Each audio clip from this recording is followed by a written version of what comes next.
గోవిందనామస్మరణ చేసుకుంటూ వెళ్తారో అక్కడ వారికి చెల్లిస్తున్న ముడుపులు కావచ్చు, కైంకర్యాలు కావచ్చు, అది యావత్తు భగవంతుడికి ఇస్తున్నటువంటి విరాళాలు.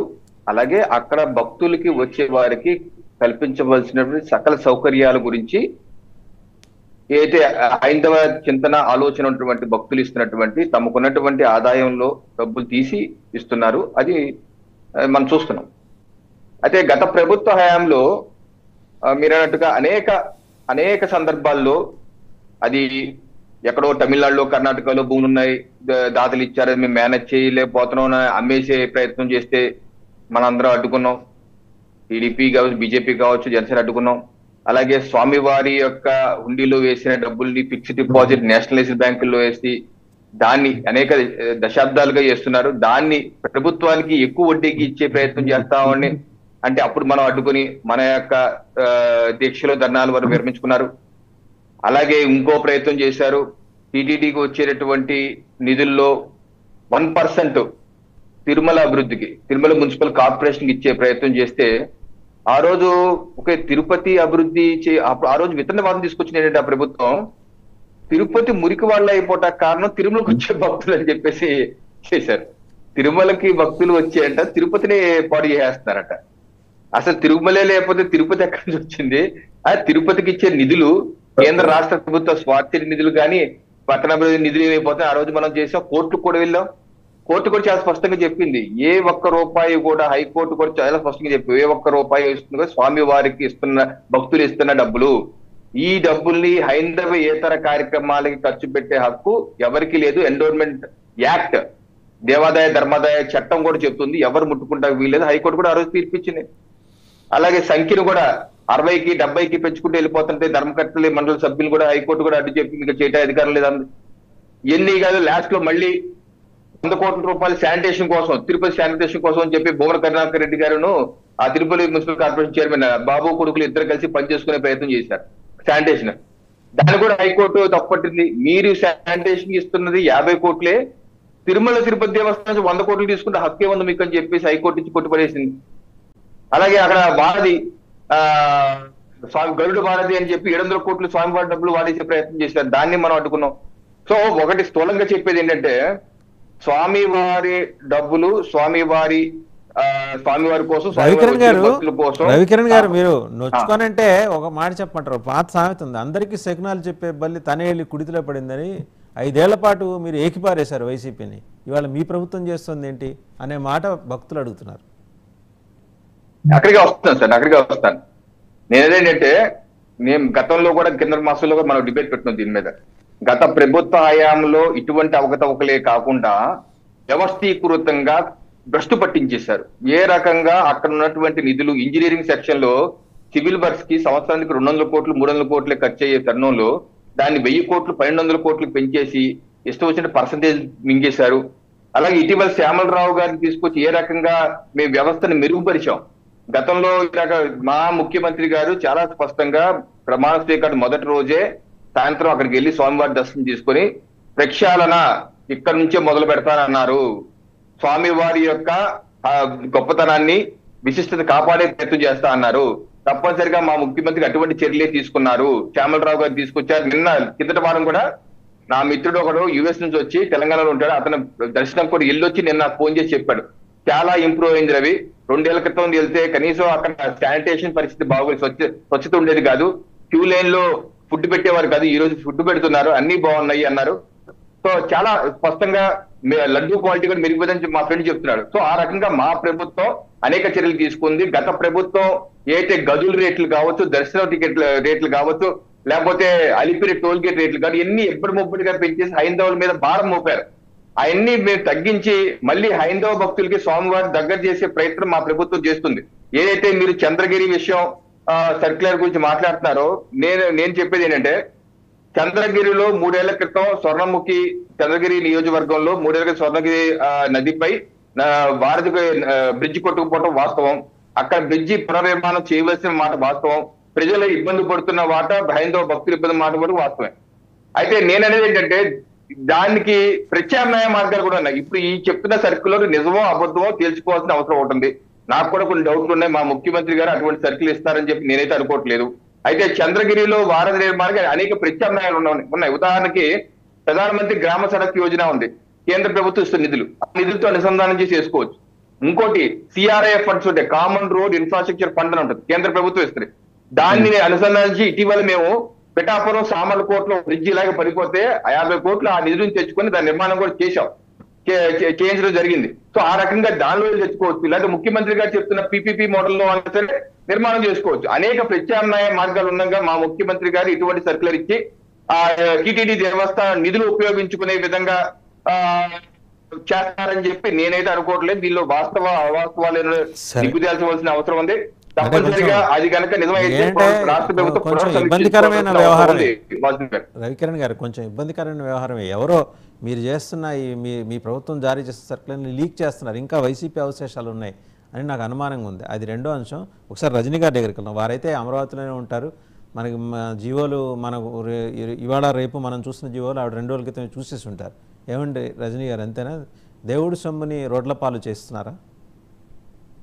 సార్, ఇది దేవుడి సొమ్ముతో ఎస్వి యూనివర్సిటీ, దేవుడి సొమ్ముతో ఎస్వి మెడికల్ కాలేజీ, దేవుడి సొమ్ముని వాడాల్సిన చోట మంచికి మంచి ఉద్దేశంతో వాడుకోవచ్చేమో, బహుశా అవైతే నాకు తెలియదు. కానీ గతంలో కర్ణాటకలో, బెంగళూరులో, చెన్నైలో దాతలు ఇచ్చిన భూముల్ని కబ్జా చేసి మంచికి వాడేవారు కాదు సార్.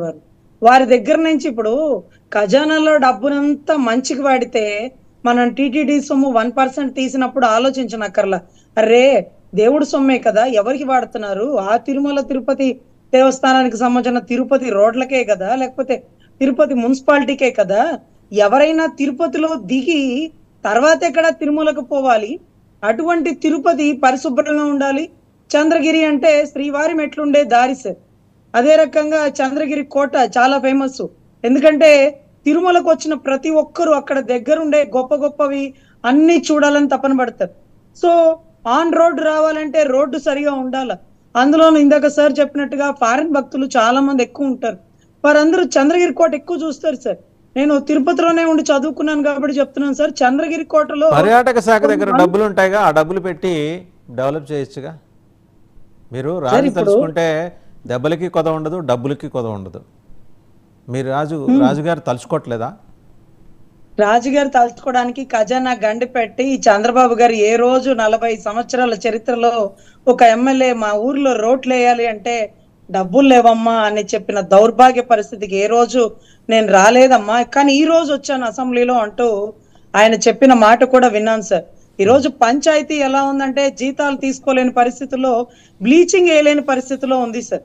ఈ రోజు తిరుమల తిరుపతి దేవస్థానం అంటే ఒక ఇంటర్నేషనల్ కి సంబంధించింది, దేశవ్యాప్తంగా వస్తారు వారు. ప్రతి ఒక్కరు చంద్రగిరికి వెళ్తారు, అక్కడ రోడ్లు సరిలేవు అంటే దేవుడు సొమ్ముని ఆ ఊరికి సంబంధించిన డెవలప్మెంట్ కే వాడడంలో తప్పు లేదేమో అని నా ఉద్దేశం సార్. గతంలో డబ్బు లేదా వాడలేదా అంటే I appreciate your bold invitation అండి. ఇలా దేవుడి సొమ్ముని ప్రజల వినియోగం కోసం కడప దర్గా సొమ్ముని, గుణదల మేరీమాత సొమ్ముని కూడా వాడతారా సార్? అక్కడ మీరు ఒక్కటి చూడండి సార్, అక్కడ ఫెసిలిటీస్ అనేది చాలా నీడు. రాష్ట్రం గడ్డు కాలంలో ఉంది. అసలు అకౌంట్ లో అసలు రూపాయి లేదంటూ I need an answer, straight answer for my question అండి. మీరు డైవర్షన్ తీసుకోవద్దు. చెప్పండి సార్. కడప దర్గాకి వచ్చే డబ్బులు వాడతారా ఆ చుట్టుపక్కల డెవలప్మెంట్కి? గుణదల మేరీమాతకు వచ్చే డబ్బులు వాడతారా ఆ చుట్టుపక్కల డెవలప్మెంట్కి? వెంకన్న సొమ్ము అంటేనే మీకు అలసుకు కనిపిస్తోందా అని భక్తులు అడుగుతున్నారు. ఆ చుట్టుపక్కల డెవలప్మెంట్ కి కాదు సార్, కొండకొచ్చిన ప్రతి ఒక్కరు అక్కడ అలివేలు మంగాపురం ఉంది, చంద్రగిరి పరిసర ప్రాంతాల్లో నాకు తెలుసు. ఇంకా మీరు చెప్పకపోయినా ఇంకో 4 ఊళ్ళ పేర్లు నేను చెప్తా. అప్పలాయక ఉంటుంది, ఇంకా చెప్పండి. ఇవన్నీ వెంకటేశ్వర స్వామి కాబట్టి ఎక్కడుంటే అక్కడ దాకా మనం వాటర్ దాకా వేసుకో, పూరి దాకా వేసేసుకోండి. అడిగేవాళ్ళు ఎవరు మిమ్మల్ని? సార్ తిరుపతి ఒక్కటి తిరుమల ఒకటి కాదు సార్, 2 అనుసంధానమైనది. ఒకవేళ చంద్రబాబు గారు వాడాల్సి వస్తే ఎంతో ఆలోచించి ఖజానా జీరో అయింది కాబట్టి వేరే ఆప్షన్ లేక స్వామివారి సొమ్ముని స్వామివారికి సంబంధించిన పరిసర ప్రాంతాల్లో అది కూడా 1% వాడాలని అనుకున్నారేమో సార్. అలా అనుకోవడంలో తప్పు లేదేమో నా ఉద్దేశం. వాళ్ళు కూడా అదే అనుకున్నారు కదా, వైసీపీ వాళ్ళు కూడా అదే అనుకున్నారు 1% అని. అప్పుడు మీరు ఖజానా డబ్బుని ఏ రకంగా దారి మళ్ళించారో మాకు తెలుసు సార్. దారి మళ్లింపు వేరు. నేను మళ్ళీ చెప్తున్నా, మీరు 2 కలిపి చెప్పొద్దు. దారి మళ్లించడాన్ని నేను ఖచ్చితంగా తప్పుపడతా. నేననేది అధికారికంగా ఏదో ఒక నోట్ ప్రిపేర్ చేసి 1% మేము వాడుకుంటామని చెప్పడం వేరు, మున్సిపల్ కార్పొరేషన్లో తీర్మానం చేయడం వేరు. ఇది అధికారికంగా. అనధికారికంగా జరిగిన వాటి గురించి మనం మాట్లాడదాం. అధికారికంగా వాళ్ళు అట్లా చేసినప్పుడు వాళ్ళు అసలు నిద్రపోనే లేదు కదా. ఇవాళ మీరు చేస్తుంది కూడా అదే కదా సార్. 1% వాళ్ళు వాడదామంటే దేవుడు సొమ్మును దేనికి వాడతారు? ఇలా రోడ్లు వేయడానికి వాడతారా, లేకపోతే అదే కదా వాళ్ళు చెప్పింది, అదే రోడ్లు వేయడానికి వాడతామని చెప్పారు. సరే, ఒకసారి మన వేశారా లేదా అనేది శ్రీనివాస్ చౌదరి గారిని అడుగుదాం. శ్రీనివాస్ చౌదరి గారు తిరుపతి లోకల్ కాబట్టి మనందరికన్నా బాగా తెలుసు ఆయనకి. శ్రీనివాస్ చౌదరి గారు, వాళ్ళు వేశారండి ఆ 1% సొమ్ము తీసుకొని వేశారు అసలు ఆ రోడ్లు? లేదా మర్చిపోయా? హైకోర్టు అడ్డుకుంది కదా దాన్ని. వెళ్తే హైకోర్టు డైరెక్షన్ ఇచ్చి ఆపేసింది కదా. మరి హైకోర్టు ఆదేశాలు కూడా మీకు లెక్కలేదా? సార్, మొదట వాసుదేవన్ గారు, మీకు 99 టీవీ ప్రేక్షకులకి, జనసేన నేత రజనీ గారికి, మన బీజేపీ నేత కిరణ్ గారికి, వైఎస్ఆర్సీపీ నేత వెంకటరెడ్డి గారికి నమస్కారాలు, శుభోదయం. తిరుమల తిరుపతి దేవస్థానం మా తిరుపతిలో 2 ఉన్నాయండి. తెలుసు. ఒకటి తొండమనాడు తిరుమల తిరుపతి దేవస్థానం, ఒకటి టీటీడీ. ఆ తొండమనాడు టీటీడీ దేవస్థానం ఏందో మాకు ఇంతవరకు అంతు చెక్కలేదు. దాని మీద ఎన్క్వైరీ జరుగుతున్నాయి. ఆ కథ కమనిష చెవిరెడ్డి గారిది. గతంలో ఆయన మంత్రిగా ఉండేవాళ్ళు, విప్గా ఉండేవాళ్ళు, టీటీడీ బోర్డు మెంబర్ గా ఉండేవాళ్ళు, తుడా చైర్మన్ గా ఉండేవాళ్ళు. నాకు తెలిసి అత్యంత ఎక్కువ పదవులు వైఎస్ఆర్సీపీలో వచ్చింది ఆయనకే. మరి ఆ కారణం ఏమంటే బాత్రీ సిమెంట్ లో బెనామీగా ఉన్నాడు కాబట్టి. ఇంకా రెండో విషయం, మీరు చాలా ముఖ్యమైన విషయం చెప్పారు. తిరుమల తిరుపతి దేవస్థానం అటానమస్ బాడీలో తిరుమల నుంచి, టీటీడీ సొమ్ము నుంచి ₹1 కూడా తెలుగుదేశం పార్టీ ఎన్డీఏ కమిటీ తీసుకోవటం లేదు. కరాఖండిగా చెప్పగలను. ఎందుకంటే నేనే నిన్న ఈఓ గారిని, జేఈఓ గారిని, ఎస్సీ సత్యనారాయణరావు గారిని కలిశారు. మీరు పంపించిన టాపిక్ ని ముందే డిస్కస్ చేశారు. వాళ్ళు ఒకటే మాట చెప్పారు. మీరు చెప్పిన మాటల్లో డిస్కస్ చేసిన అంశాలు కూడా స్పష్టంగా చెప్తాను. Tirupati Chiguruvada road, Tirupati Pudi road, Rangampeta Aitepalli road, ఈ రోడ్డుకు నిధులు కేటాయించాలని అడిగినట్టు, అది టీటీడీ ఆమోదించినట్టు, వాళ్ళు ఇస్తున్నట్టు, అక్కడ నుంచి అమరావతి జీవోలు వచ్చినట్టు, ఈ బులుగు మీడియా చేస్తున్న కుట్రలు, అబద్ధాలు, నీతిమాలిన పనులు చూస్తే చాలా కోపం వస్తుంది సార్. ఒక జీవో కూడా వచ్చేసింది సార్, ఫేక్ జీవో. నేను అమరావతికి ఫోన్ చేశాను, డైరెక్ట్ గా జేఈఓని, ఈఓని, ఎస్సీ అంటే ఆల్మోస్ట్ రెవెన్యూ డిపార్ట్మెంట్ అంతా ఆయన. గతంలో జగదీశ్వర్ రెడ్డి అని ఒక ఆయన ఎస్సీ టీటీడీ 2600 కోట్ల రూపాయలు పనులు కేటాయించి, నేను ప్రత్యక్షంగా ఘాట్ రోడ్లు చూసా. వాళ్ళు ఎవరో తెలీదు, కేటాయించేశారు, ఆయన పనిగా చేసుకుంటున్నాను. ఎవరు కాంట్రాక్టర్ పనిచేసేవాడో తెలియదు. ఈ డబ్బుల్లో 15% గత వైస్ చైర్మన్ గా ఉన్నటువంటి వైసీపీ నాయకులు చేరింది. అది వాళ్ళు కూడా చెప్తారు. సో ఎలక్షన్ డబ్బులు ఆ విధంగా వాడుకొని టీడీ డబ్బులు గెలిచాలని ప్రయత్నం చేసిన కుట్ర భగవంతుడు క్షమించలేదు. మేము ఇంకొకరు చెప్పి మేము ఆ తప్పు చేయదలుచుకోండి. మీకు కావాలంటే డైరెక్ట్ గా ఎస్ఎస్ఆర్ నెంబర్ ఇప్పుడే ఇస్తాను, ఈఓ నెంబర్ మీ దగ్గర ఉండదు కూడా, ఎవరైనా అడగండి. వాళ్ళు ఒకటే చెప్పారు, నాని చంద్రగిరి ఎమ్మెల్యే గారు తిరుమల తిరుపతి దేవస్థానాన్ని అనుసంధానం చేశారు. మీరు అన్నట్టు అప్లాయగుంట, చంద్రగిరి కోట, కాణిపాకం, మొగలాదేవి టెంపుల్, అలాగే శ్రీవారిమెట్టి, ఈ రోడ్లు 3 అనుసంధానం చేస్తాయండి. ఆయన సూచనాప్రాయంగా తన అభిప్రాయం చెప్పడం తప్పు కాదు కదా. నాకు అవకాశం ఉంటే చేయించారు అని ఆయన ఒక మాట అన్నాడు. కొట్టుకుపోయిన చర్ణముగినది 3 ఏళ్ల క్రితం గేట్ కొట్టుకుపోతే ఆ మొత్తం ఆ రోడ్డు అంతా కళ్యాణంలో ఉండే చెన్నీల వల్ల ఆ బ్యారేజ్ అని కూలిపోయినాయి. ఇంతవరకు తట్టమట్టే లేదండి. అప్పటి నుంచి ఇప్పుడు కట్టే ఉన్నారు. రోజు చుట్టుపక్కల పల్లెల వాళ్ళు టీటీడీ. నేను ఒక ప్రశ్న అడిగిన చౌదరి గారు, ఇప్పుడు ఓకే మీరు చాలా క్లారిటీ తోటి ఈఓ గారితో మాట్లాడారు, జేఈఓ గారితో మాట్లాడారు, ఎస్సీ గారితో మాట్లాడారు, మీరు కనుక్కున్నారు, టీడీపీ కనుక్కుంది, ప్రభుత్వం ఎందుకు దీని మీద మాట్లాడట్లేదు? ఎస్, మంచి మాట చెప్పారు. నేను అమరావతికి నిన్న ఫోన్ చేసినప్పుడు ఒకటే మాట చెప్పాను, అయ్యా నా ఎమ్మెల్యే గారు అడిగింది మాత్రం వాస్తవమే. తిరుమల డబ్బులు తీసుకోమని కానీ ఇవ్వమని కానీ ముఖ్యమంత్రి గారు ఏం చెప్పట్లా. ఒక అర్జీ ఇచ్చారు, ఎమ్మెల్యే గారు తీసి పక్కన పెట్టారు. మరి ఈ అర్జీ టీటీడీ బిల్డింగ్ కానీ అడ్మినిస్ట్రేటివ్ బిల్డింగ్ కానీ వచ్చిందని అడిగా. ఎస్సీ లేదని చెప్పారు, జేయూ గారు లేదని చెప్పారు, ఈఓ గారు లేదని చెప్పారు. ఇది కాకుండా మళ్ళా రెవెన్యూ సెక్షన్కి ఏమైనా పోయిందా, రెవెన్యూ ఆఫీసర్ అడిగా. లేదు సార్ మాకేం రాలేదు సెక్షన్ అన్నారు. ఎవరు డెసిషన్ తీసుకోవాలన్నారు, ప్రభుత్వం తీసుకోవాలి, ఇద్దరు బాడీ తీసుకోవాలి. తెలుగుదేశం పార్టీ, ఎన్డీఏ కూటమి, బీజేపీ, జనసేన నాయకత్వంలో తిరుమల తిరుపతి దేవస్థానం మీరు అన్నట్టు 1% CSR corporate social responsibility fund కూడా తీసుకోవడానికి ఇష్టం లేదు.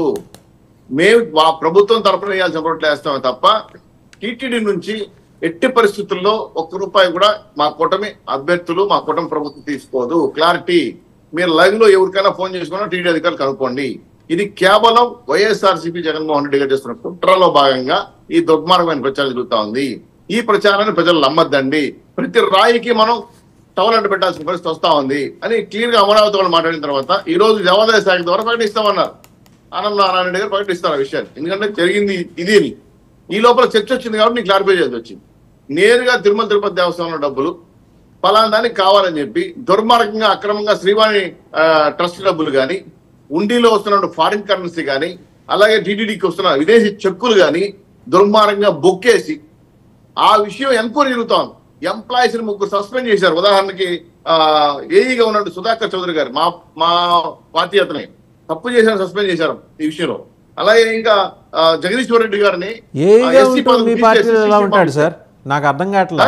అసిస్టెంట్ ఇంజనీర్ గా ఉంటూ మీ పార్టీలో ఎలా ఉంటాడు? అలా ఉండకూడదు కదా. ప్రభుత్వ ఉద్యోగం తెలుగుదేశం పార్టీలో మా పార్టీ అని చెప్పట్లా టీడీ ఉద్యోగి సానుభూతి పరుడు, పైగా మా సామాజిక వర్గం ముద్ర వేస్తారు కదా, అది కూడా అలాగా. మీరు ఇలాంటి విషయాలు చెప్పారనుకోండి, అనవసరంగా ఆయన టార్గెట్ అవుతాడు. ఎందుకు అట్లా చెప్తారు మీరు? లేదు సార్, నేను క్లియర్ గా చెప్తున్నా, కనుక్కొని కూడా చెప్తాను. ఎందుకంటే ఆయన నష్టపోయాడు, ఆయనకి ఏ సంబంధం లేదు. కరుణాకర్ రెడ్డి గతంలో చైర్మన్ ఉన్న వ్యక్తి బలవంతంగా భయపడి డీఈ సంతకాలు పెట్టిన దానికి ఆయన బాధ్యత చేశారు. ఎందుకంటే ఆయన చెప్పడం వల్ల నష్టం వస్తుంది మాకే. ఎందుకంటే ఆయన కొంత నిజం తెలుస్తుంది కాబట్టి ఇటువంటి దుర్మార్గమైన పనులు చేసిన గత చైర్మన్ దాన్ని తీసుకొచ్చి ఆ ఎంక్వైరీలు అవన్నీ బయటపడుతున్నాయి కాబట్టి గబాని సిఎస్ ఫండ్స్ వచ్చేసినాయి, ఆ డబ్బులు వచ్చేసినాయి చెప్పి ఒక అభూత కల్పన నాని గారు అడిగిన మాటని టీడీ వెళ్ళిపోతున్నాయో అని కాల్ చేయటం అంటే ఖచ్చితంగా తప్పుదారు పట్టించాలని చేసిన ఒక విషయం సార్. సీఎంఓ నుంచి ప్రజుమ్న గారు, సీఎంఓ సెక్రటరీ, ఐఏఎస్ ఆఫీసర్ వారి పేరుతో వచ్చినట్టుగా కనిపిస్తున్న సర్క్యులర్ అది ఫేక్ అని అనుకోండి, ప్రభుత్వం ఎంబడే అది ఫేక్ అని చెప్పాలి కదా. ఎందుకు ఇంతమందికి ఇన్ని రకాల సందేహాలు కలిగించడం, ఇన్నాళ్ళు ఉపేక్షించడం? మనం డిబేట్ పెట్టుకోవాలి కదా వాసుదేవన్ గారు. మీరు ఒకవేళ అది ఫేక్ అయితే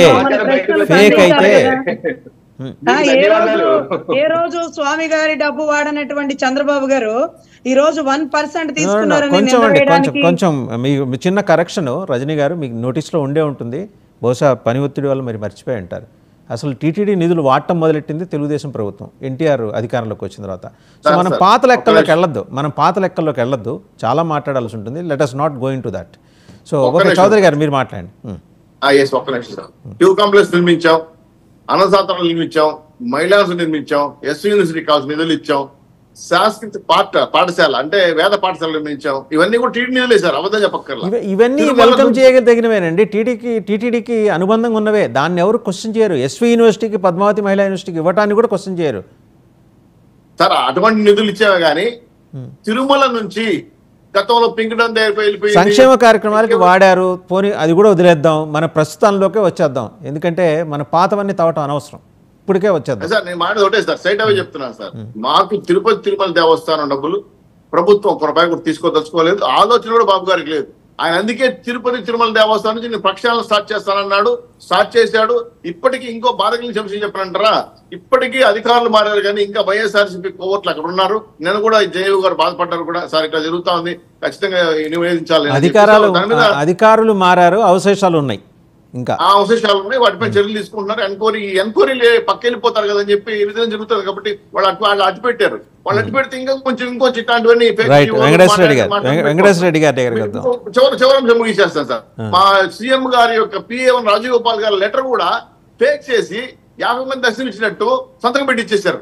నాకు ఆ లెటర్ పోస్ట్ చేశారు. నేను వెంటనే రాజగోపాల్ గారు కూడా ఫోన్ చేశాను, స్వామి నాకు లెటర్ సంబంధం లేదు, ఎవరో మహానుభావుడు కనుక్కుంటే జయవు గారు అసలు లెటర్ రాలేదు సార్, మీకు లెటర్ చేతులకి వచ్చింది, అదే కోర్టులు చేస్తున్నారు అక్కడ అని చెప్పా. అప్పుడు కొంత బాధ కలిగింది.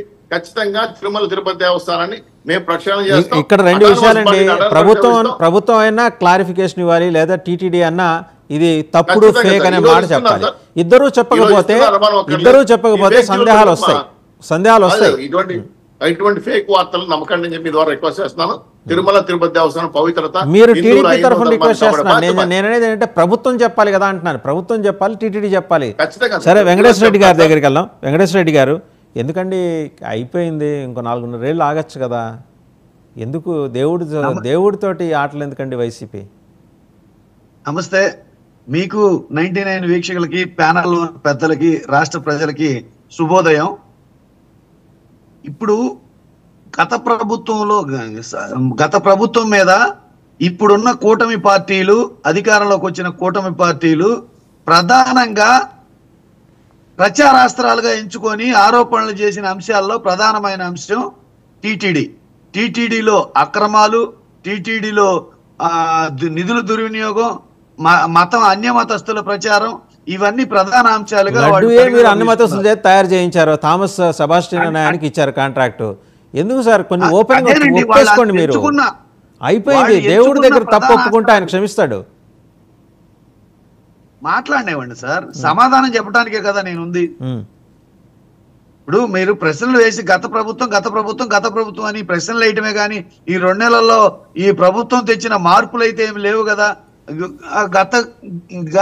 గతంలో ఈ ప్రధాన అంశాల అస్త్రాలుగా నిత్యావసర వస్తువుల ధరల విషయంలో, గ్యాస్ విషయంలో, పెట్రోల్ విషయంలో, లిక్కర్ విషయంలో, అట్లానే ఇసుక విషయంలో టీటీడీ గురించి మాట్లాడండి. టీటీడీ లెటర్ గురించి చెప్పండి.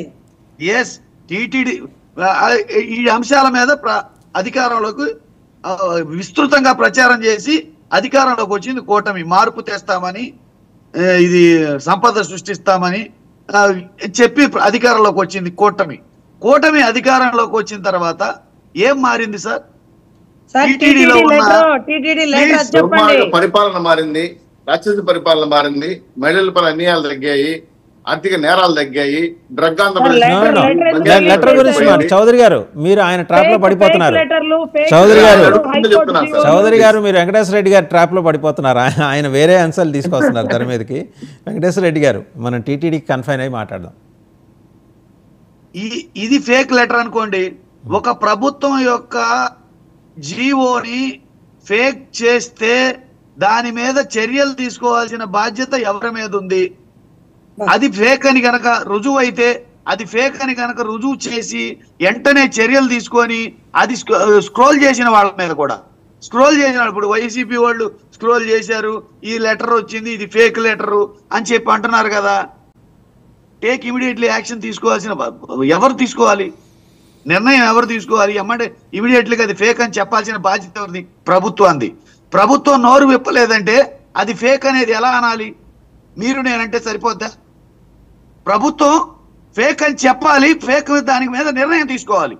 నిర్ణయం తీసుకోకుండా ఒక సామాన్యుడు చిన్న సంతకం ఫోర్జరీ చేస్తేనే అతని మీద చర్యలు తీసుకుంటారు.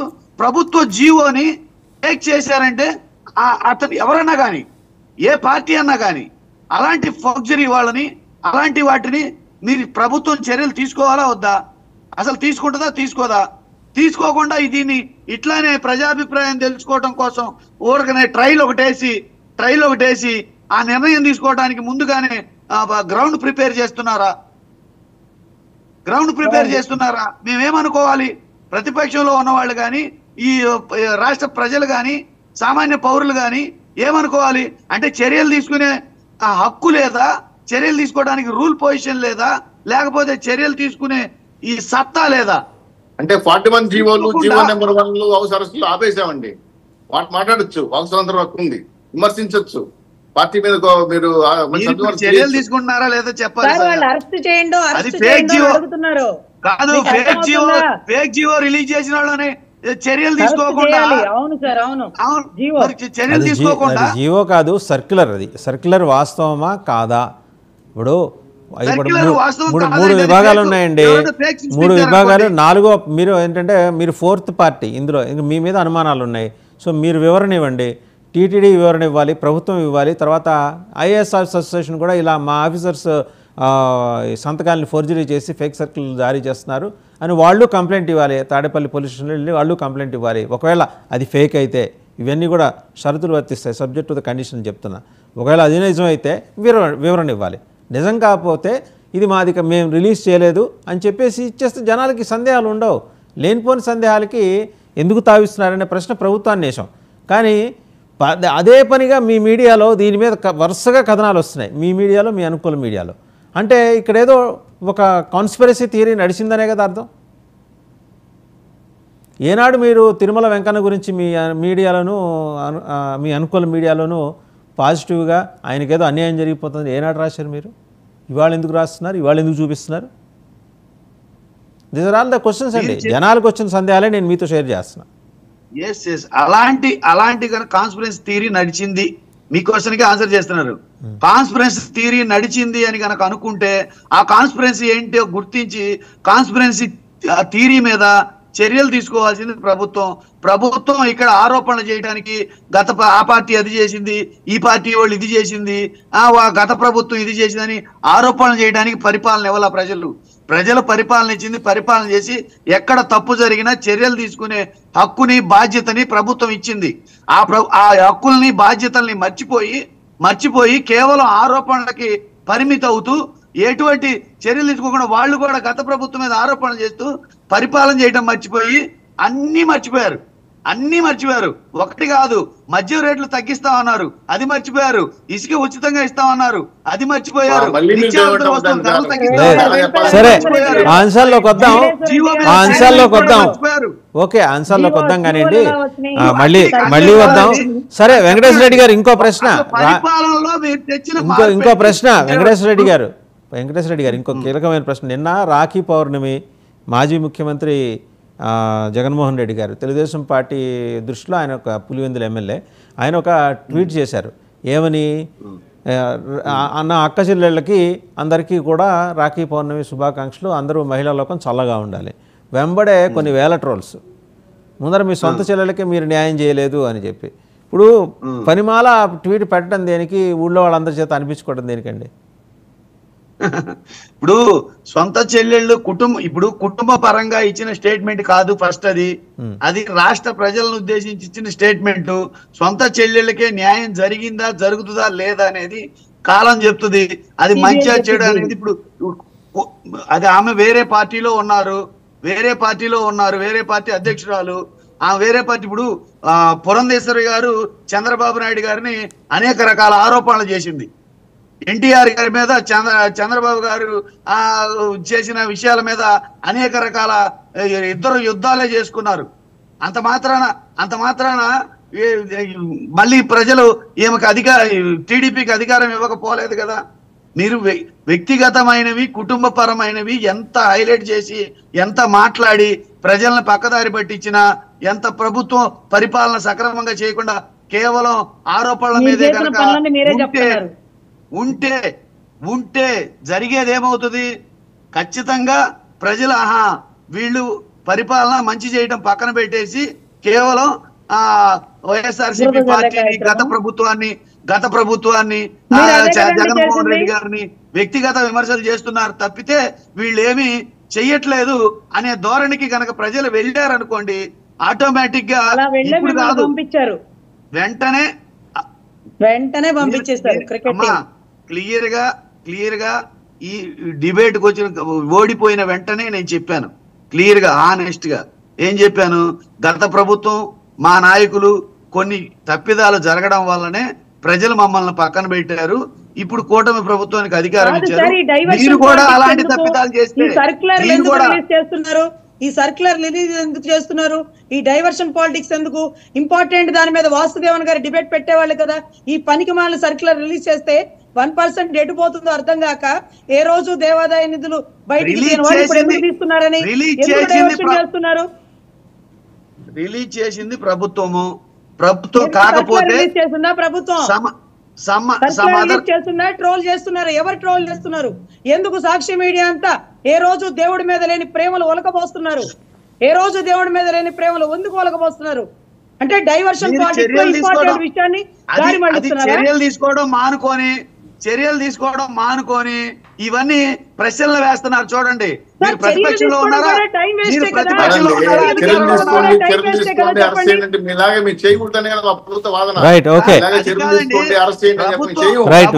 వేరే సబ్జెక్ట్ లో కూడా వెళ్దాం ఒకసారి. రవికిరణ్ గారు, వాసుదేవన్ గారు ఒక మాట. ఈ కూటమి అధికారంలోకి వచ్చి 3 నెలలు కావస్తుంది. ఇది ఇప్పుడు అధికారంలో ఉంది, ప్రతిపక్షంలో లేదు. ప్రశ్నలు వేయాల్సింది, అడగాల్సింది మేము. ఈ రాష్ట్ర ప్రజలు మీరు పని చేయకపోతే సక్రమంగా అర్థవంతమైన చేయకపోతే ప్రశ్న అయితే ఉత్తరం అలా కాదు మేము అలా కాదు మీరు ఎలాగో ప్రశ్నలు వేస్తూ వెంకటేశ్వర రెడ్డి గారు ఒక్క నిమిషం మీరు ఎలాగో వచ్చి ప్రశ్నలు వేయటం ఏంటండి? వెంకటేశ్వర రెడ్డి గారు ఒక విషయం మీరు ఎలాగో శాసనసభకి రావట్లా మీరు చేయాల్సిన ఉద్యోగం కూడా వాళ్ళు చేస్తున్నారు అందుకని ప్రశ్నలు మీరు కదా వేయాల్సింది శాసనసభకు వచ్చేస్తే మీరు ప్రెస్ మీట్లు పెట్టేస్తే ప్రయోజనం ఉంది శాసనసభలో మీకు ఇచ్చిన సమయంలో మీరు మాట్లాడాలి సరే అది వేరే టాపిక్ మళ్ళీ వస్తాను రవికిరణ్ గారు ప్రవీణ్ ప్రకాష్ గారు మళ్ళీ అర్జీ పెట్టుకున్నారట ఏమని అయా నేను నా వాలంటరీ రిటైర్మెంట్ దరఖాస్తుని ఉపసంహరించండి అని ముఖ్యమంత్రి వారి డిస్క్రిప్షన్ మీద వారి విచక్షణాధికారం మీద ఆధారపడి ఉంటుంది లోకేష్ బాబు గారిని కలిస్తే వారు డైరెక్ట్ చేశారట మీరు ముఖ్యమంత్రిని కలవండి అని ఇవన్నీ టకారాలే ఆయన ఇచ్చారా మళ్ళీ వెళ్ళి తీవ్రమైన మనస్తాపానికి గురై అప్పుడేదో మానసికంగా ఇబ్బందులు ఎదురై నేను నిర్ణయం తీసుకున్న లెటర్ ఇచ్చాను ఆ లెటర్ వాపస్ ఇచ్చేయండి అని చెప్పేసి సో ఏంటి అసలు ఈ ప్రచారం ఏంటి కొత్తగా నిన్న మధ్యాహ్నం నుంచి బాగా సర్క్యులేట్ అవుతుంది ప్రవీణ్ ప్రకాష్ గారు ఒకసారి వాలంటరీ రిటైర్మెంట్కి దరఖాస్తు అంటే ముఖ్యమంత్రికి ఆ విచక్షణాధికారం ఉంటుంది సందేహం లేదు వారు అంగీకరిస్తే మళ్ళీ దాన్ని ఉపసంహరించుకుంటారు రెగ్యులర్గా సర్వీస్లో జాయిన్ అవ్వచ్చు నిజమేనంటారా ఇదంతా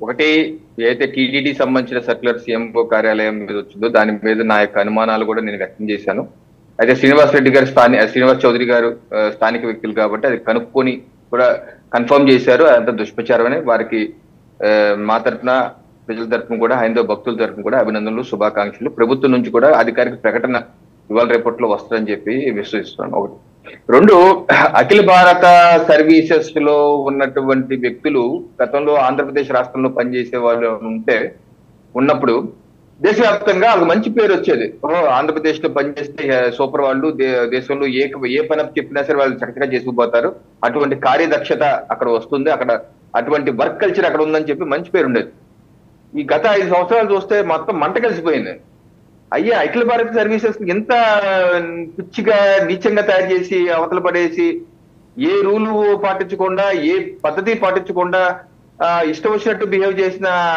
ఐఏఎస్లు ఐపీఎస్లు ఐఆర్ఎస్లు నిన్న మధుసూదన్ రెడ్డి గారి వ్యవహారం ఇప్పుడు మీరు ఏదో చెప్తున్నారు ప్రవీణ్ ప్రకాష్ గారని ఏంటి కర్మ నాకు అర్థం కాదు ఐఆర్ఎస్ అధికారులు అక్కడ నుంచి వచ్చి మధుసూదన్ రెడ్డి గారి లాంటి వాళ్ళు ఎండీగా టేకప్ చేసి ఇంకా ఇంప్రూవ్ చేయాలా పాడు చేయాలా ఆయన టేకప్ చేసినప్పుడు 10 లక్షల కనెక్షన్స్ ఉంటే ఇప్పుడు ఆయన దిగిపోయి జగన్మోహన్ రెడ్డి గారు దిగిపోయే టైంకి 4 లక్షలుగా 5 లక్షలు పడిపోయింది అది ఖర్చు ఏమో ఎప్పుడు మొబ్బుడిగా పెరిగిపోయింది ఏ 1 రూపాయి అప్పులు ఏంటి ఈ రోజు 1250 కోట్లు అప్పు చేశారు గతంలో 120 మంది ఎంప్లాయీస్ ఉంటే ఇప్పుడేమో 1400 మంది ఎంప్లాయీస్ దానిలో ఒకళ్ళు ఇద్దరే గవర్నమెంట్ మిగతాలంతా కాంట్రాక్ట్ మొత్తం 500 మంది పులివెద్దులోళ్ళు కడపోళ్ళు అని చెప్పేసి ఆరోపణలు వస్తున్నాయి మరి డబ్బులు విపరీతంగా కరెక్షన్ తగ్గించేసామని పేరుతో యాక్చువల్ కరెక్షన్ డబ్బులు వసూలు చేసి ఆ డబ్బులని ముంబైలో ఉన్నటువంటి వేరే ప్రభుత్వ ఖాతా ఏ పర్సనల్ ఖాతాలో డబ్బులు మళ్లించేసిన ఆరోపణలు వస్తున్నాయి ప్రాథమిక విచారణలో వెల్లడవుతున్నాయి ఏంటి ఐఆర్ఎస్లు చేస్తున్న పని ఐఏఎస్లు ఐపీఎస్ ఎందుకు ఇంత సర్దార్ వల్లభాయ్ పటేల్ గారి స్వతంత్రం వచ్చినప్పుడు అందరూ ఐఏఎస్ అధికారులు వీళ్ళు తీసేద్దామని అంటే ఆయన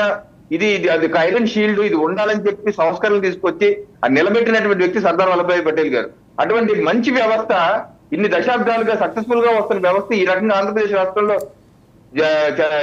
ఈ వైఎస్ రాజశేఖర హయాంలో చూసాం ఆయన పాలనలో మూసేసరికి ఐఏఎస్లు ఐపీఎస్లు జైలుకి వెళ్ళటం ఇప్పుడు జగన్మోహన్ రెడ్డి గారి పాలనలో తండ్రికి మించిన తనయుడు అతని కన్నా గండు ఆశంటమల్లన అని జగన్మోహన్ రెడ్డి గారి పరిపాలన ఇంకా పరాకాష్ఠకి చేరిపోయింది మొత్తం అఖిల భారత సర్వీసులే కాదు కింద స్థాయిలో కూడా అధికారులు ఏ రకంగా ఏంటి ఫైల్ తడబడిపోవడం ఏంటి ఒక శ్రవంతి సీరియల్ లాగా సినిమా తీస్తే ఏపీ ఫైల్స్ అని సినిమా తీస్తే ఒక నెట్ఫ్లిక్స్ లోనో అమెజాన్ లోనో ఒక పెద్ద సీరియల్ తీయించారట్టుంది ఇప్పుడు చూసాం సార్ ఓకే ప్రభుత్వాలు మారినప్పుడు 1-2 శాఖలు సెక్రటేరియట్లు షార్ట్ సర్క్యూట్ అని మనం ఎప్పటి నుంచో వింటాం 1-2 జరుగుతూ ఉంటాయి ఇలాగ శ్రవంతి సీరియల్ లాగా ఆ శాఖ ఈ శాఖ లేదు pollution control board forest department mining revenue irrigation ఆఖరికి తిరుమల తిరుపతి దేవస్థానంలో కూడా ఇంత ఇదిగా భ్రష్టు పెట్టించేశారు వ్యవస్థలన్నీ ఇలా అఖిల భారత ప్రవీణ్ ప్రకాష్ గారు లాంటి మంచి ఆఫీసర్లు ఏమైపోయారంటే వాళ్ళ జగన్మోహన్ రెడ్డి గారి పరిపాలనలో బీఆర్ఎస్ పెట్టుకొని వెళ్ళిపోవాల్సిన పరిస్థితి ఇప్పుడు మీరు అంటున్నారు మళ్ళీ ఆయన ఉపసంహరించుకుంటారని చెప్పేసి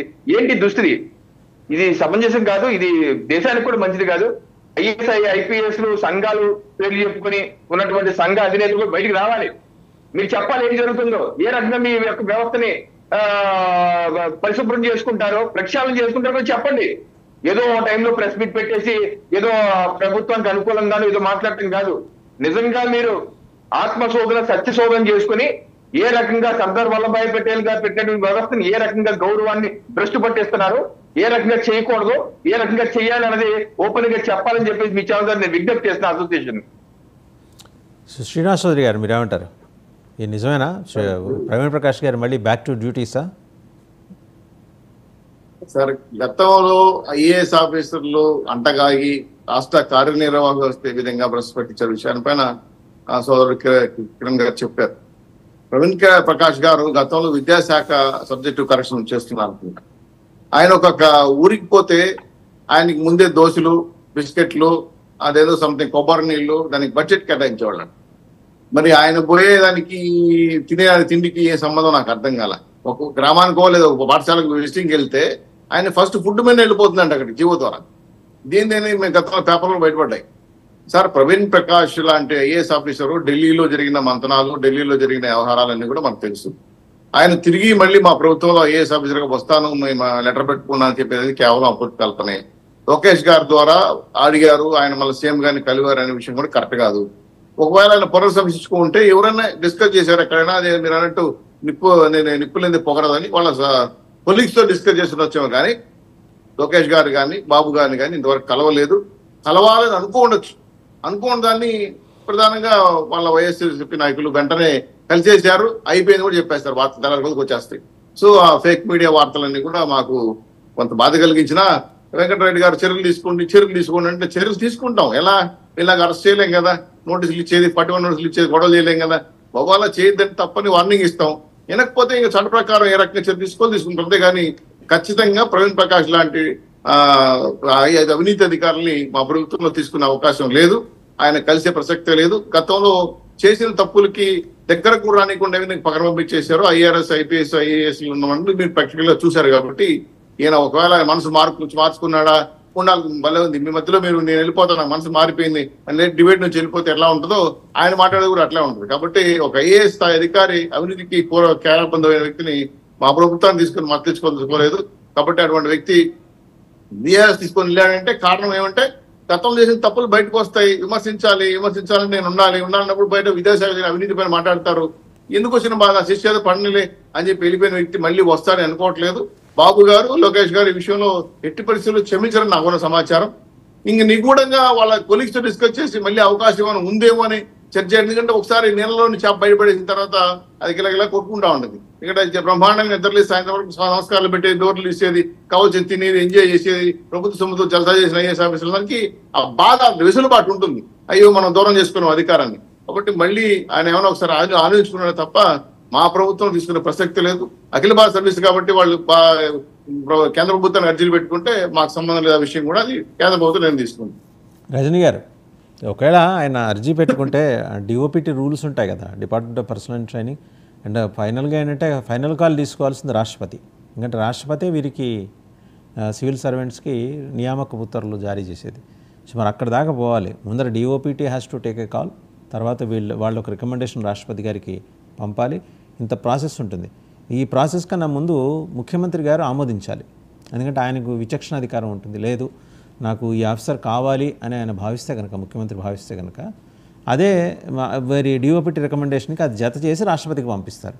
ఇంత ప్రాసెస్ ఉంటే ఇంత హడావిడిగా ఆయన నో నేను మనసు మార్చుకున్నాను, మళ్ళీ మారాన్ చేసి నేను వచ్చేస్తాను మా ఆఫీస్కి, నా రూమ్లో నేను కూర్చుంటానంటే కుదురుతుందా చట్టపరంగా? సార్ ఇవన్నీ కూడా ఫేక్ ప్రచారం అని మనం ఎందుకు అనుకోకూడదు. ఏపీ బెవరేజెస్ కార్పొరేషన్ వాసుదేవరెడ్డి గారు ఆయన సొంత అవసరాల కోసం చేసుకున్నాడా, లేకపోతే Adan distilleries owner, agro distilleries owner, అత్యుత్సాహం వల్ల డిస్టిలరీస్ లో స్కీములు జరిగినాయా? సో వీళ్ళ పాత్ర ఏంటంటే ఎమ్మెల్యేలు, ఎంపీలను ఇంప్రెస్ చేసి దొరికిందంతా దోచుకుంది లీగల్ గా దాచుకో, తర్వాత రిజైన్ చేశారు అన్నా సరే మీరు ఒకటే గుర్తుపెట్టుకోవాలి, రేపటి రోజు మళ్ళీ పోటీ చేయబోతున్నాడేమో, ఈ 4 ఏళ్ళు 5 ఏళ్ళు పార్టీకి అనుసంధానంగా ఉంటాడేమో. ఇది ఒక పెద్ద ప్రొసీజర్ అవ్వచ్చు సార్. చాలా మంది ఐఏఎస్లు ఇప్పుడు ఎమ్మెల్యేలు ఉన్నారు, ఎంపీలు ఉన్నారు, కాబోయే వాళ్ళు అవుతారు. వీళ్ళందరూ కూడా ఉన్నప్పుడు ఒక సీఎం గారికి అనుసంధానంగా ఓబులాపురం మైన్స్ లో శ్రీలక్ష్మి గారికి ఎందుకంత అత్యుత్సాహం? గతంలో రాజశేఖర రెడ్డి గారు బతుకుంటే ఆయన కూడా దోష అయి ఉండేవాడేమో. ఆవిడ అరెస్ట్ అయ్యి బయటకు వచ్చాక మళ్ళీ జగన్ గారు పెంచి పోషించి మళ్ళీ సెక్రటేరియట్ లో కూర్చోబెడుతుంటే ఏం చేస్తుందిరా బాబు, ఇన్ని కేసులు ఎదుర్కొని జైల్లోంచి బయటకు వచ్చి ఎలా ప్రూవ్ చేసుకుంటున్నారు వీళ్ళు? అసలు ఐఏఎస్ ఐపీఎస్ అంటేనే ఒక బ్రాండ్, వీళ్ళని తప్పుకు వాడుతున్నారు, తప్పుల్లో ఇరుక్కుపోతారు. మీరు ఇక రిజైన్ చేసేసి పార్టీలో జరిపోండి, మీరు ఇంకా కూడా కొనసాగితే మీ మీద నిఘా పెడతారు, ఎంక్వైరీ చేస్తారు, మీరు మైనస్ అనేది వెళ్ళిపోతుంది ప్రజలకి అంటూ కొంతమంది రిజైన్ చేయడం జరుగుతుంది. ఈ రోజు వచ్చిన పనికి మాలిన చెత్త సర్క్యులర్లు చూస్తుంటే మాకే ఆశ్చర్యకరం. రోడ్లు వేయడానికి డబ్బులు లేని చంద్రబాబు గారు ఒకళ్ళు 1% అడిగారేమో, ఆ పులివర్తి నాని గారికి సంబంధించి తీసారేమో, చంద్రగిరి రోడ్లు డెవలప్ చేస్తున్నారేమో, ఏమో ఎందుకు ఈ చెత్త డిస్కషన్ సార్? అసలు ఏం జరిగిందో తెలియదు. వీరికంటే తిరుమల తిరుపతి మీద ప్రేమ పొంగిపోయిందంట. లడ్డు ధరలు పెరిగి ఈ రోజు రూములు తీసుకుంటే వెంటనే రూమ్ వెకెట్ చేసేటప్పుడు డబ్బులు అకౌంట్ లో పడే 10 రోజులు పొడిగిస్తున్నారు, కొన్ని రావట్లేదు, దారి మళ్ళీపోతున్నాయి, సొమ్మంతా పక్కదారి మళ్ళిస్తున్నారు. ఈ రకంగా జరుగుతున్నప్పుడు టెంకాయ కొట్టడానికి వంగలేని జగన్ రెడ్డి గారు, భార్యను తీసుకొచ్చి సతీ సమేతంగా పట్టు వస్త్రాలు సమర్పించలేని జగన్మోహన్ రెడ్డి గారు, అక్షంతులు పడితే దులిపేసుకున్న జగన్మోహన్ రెడ్డి గారు, మా స్వామి మీద ఎందుకంత ప్రేమ? ఏ రోజు పులులు ఇబ్బంది పెట్టని పరిస్థితిలో ఆయన టైంలోనే పులులు ఎందుకు బయటకు వచ్చి జనాల్ని చంపేస్తున్నాయి? కర్రలు ఇచ్చి ఎందుకు పైకి పంపిస్తున్నారు? శ్రీవారి మెట్లు ఎందుకు కట్టి ఇచ్చే నెప్పంతో దారి మళ్లిస్తున్నారు? గంధపు చెక్కలు చంద్రగిరిలో ఇంతవరకు ఒక్క గంధపు చెక్కలు స్మగ్లింగ్ ఎందుకు దొరకలేదు? ఎవరు చేస్తున్నారు? ఎందుకు చెవిరెడ్డి గారికి అన్ని పదవులు అలంకరిస్తున్నారు? వాటిని కాచి కాపాడుతున్నాడా? గంజాయి మొక్కలకో గంధపు మొక్కలకో దగ్గరున్నాడా? మంచి చేసే చంద్రబాబు గారు అరకులో గంజాయి పండుతుంటే కాదు ఇక్కడ తేయాకు పండాలి, కాఫీ పండాలని నిర్ణయం తీసుకునే గొప్ప వ్యక్తి, ఎంపీలను సైతం సెంట్రల్ నుంచి ఫండ్ తీసుకురమ్మని ఆర్డర్లు వేసే వ్యక్తి. ఒకవేళ తీసుకున్నారేమో, ఆ డెవలప్మెంట్ గా తీసుకున్నారేమో, గతంలో వాడారు, మంచికి ఎంత మంచి వాడారో ట్రాన్స్పరెంట్ గా, ఇదిగో 10 రూపాయలు, ఇదిగో 20 రూపాయలు అని, ఇప్పుడు 100 రూపాయలు అవుతున్నాయి. స్వామివారి డబ్బు ఎవ్వరు తాకరు సార్, అది హైందవ ధర్మానికి పాపం. దేవాలయాల్లో పనిచేసేవాడు రూపాయి కూడా సంపాదించుకోడు, స్వామి సొమ్ము రూపాయి తిన్నా కానీ అది 10 రూపాయలతో కక్కిచ్చింది.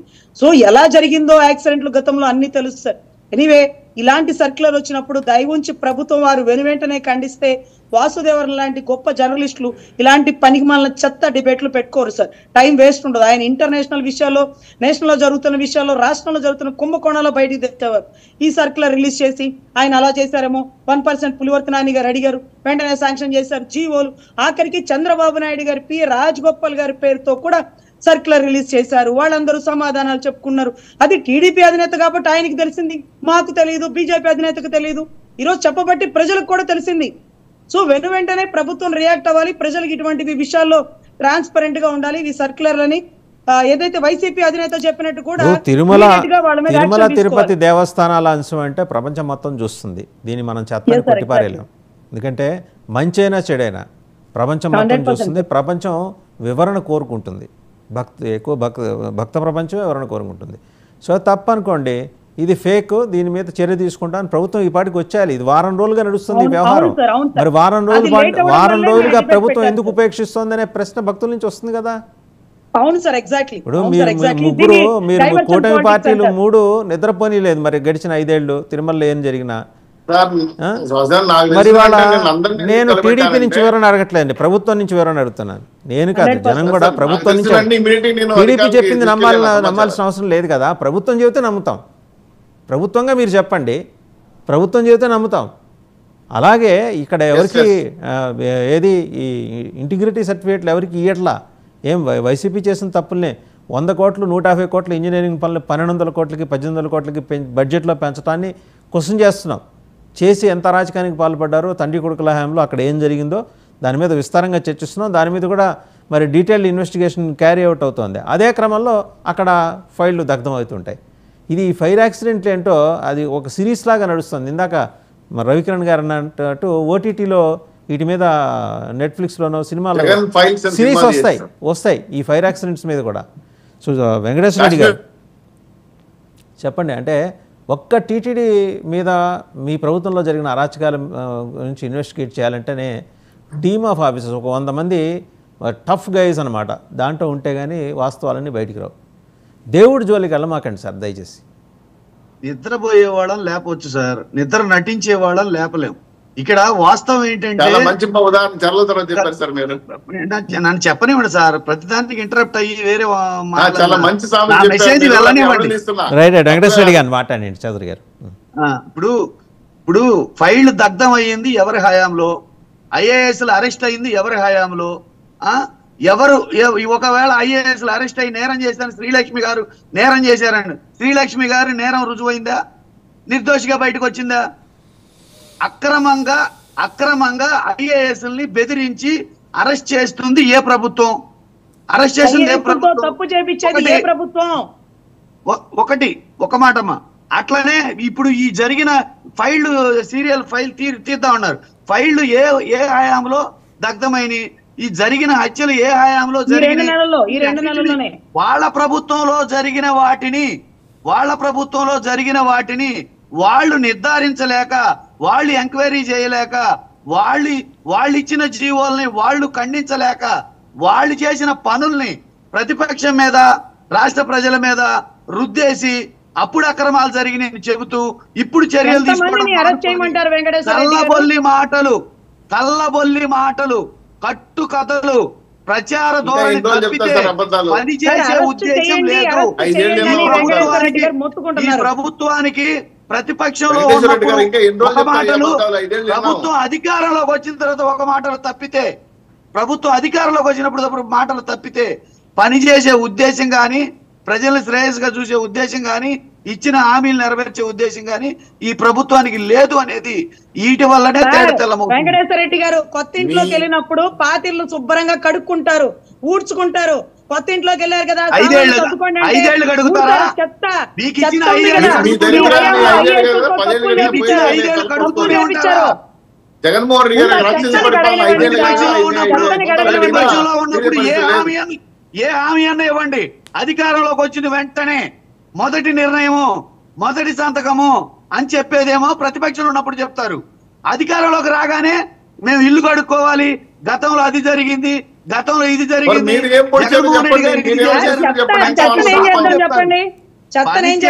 చర్యలు తీసుకోండి.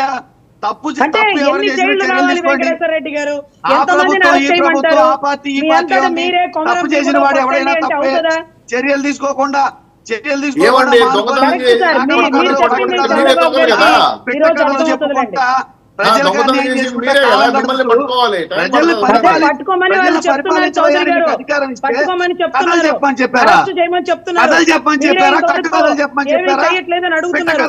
చెప్పారా?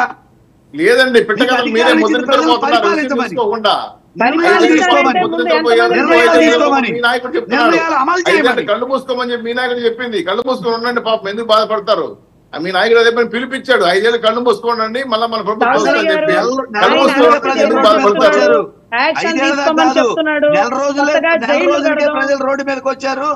ఎమ్మెల్సీ అధికార పార్టీ ఎక్కడైనా ఏకగ్రీవం అయ్యేది మహా